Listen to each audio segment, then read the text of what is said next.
Now, I've heard you say in conversation that never mind the chicken and an egg, you've just gone for it. What do you mean by that remark?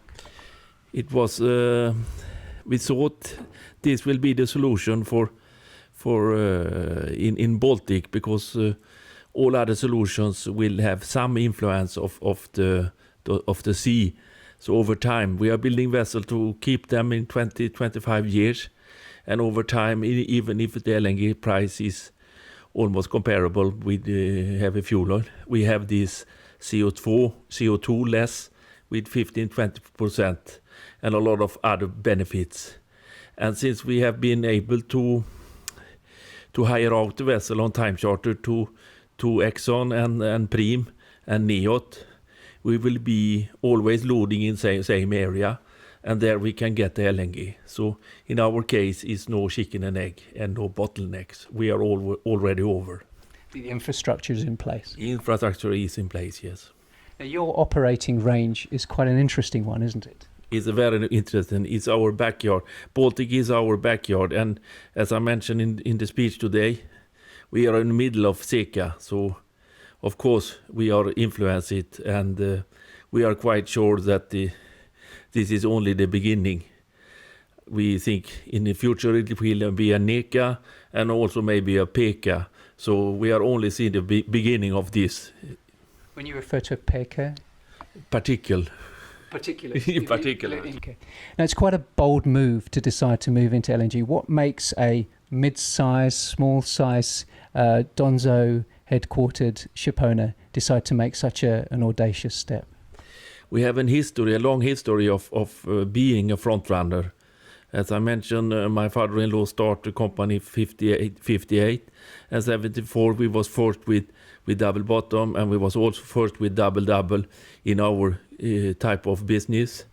And we have been able to show our customers and that this is the future, and we have also been able to find some other benefits, either in the environmental or in the performance.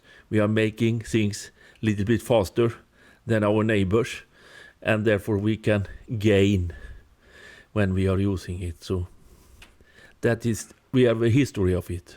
Now, some eyebrows were raised when people learned that you placed the order in China.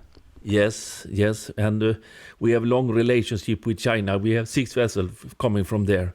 So we have been there since the 98 we start in China.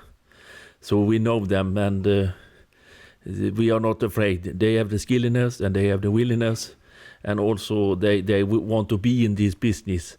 So we are building the vessel together. We are building the vessel together with the yard. And finally, Tryggve, what does it mean to you to know that the readership of Marine Propulsion opted for you and your initiative?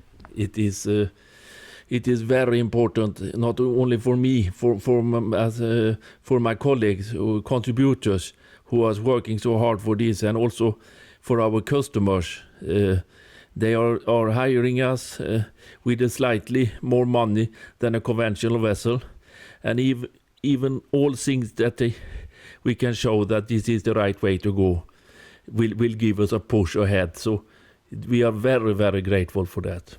Very last question. Today LNG, tomorrow methanol? The problem for us with the methanol is that it's a double amount. So the tanks will be too big to put on deck. But no, so we think LNG is the future.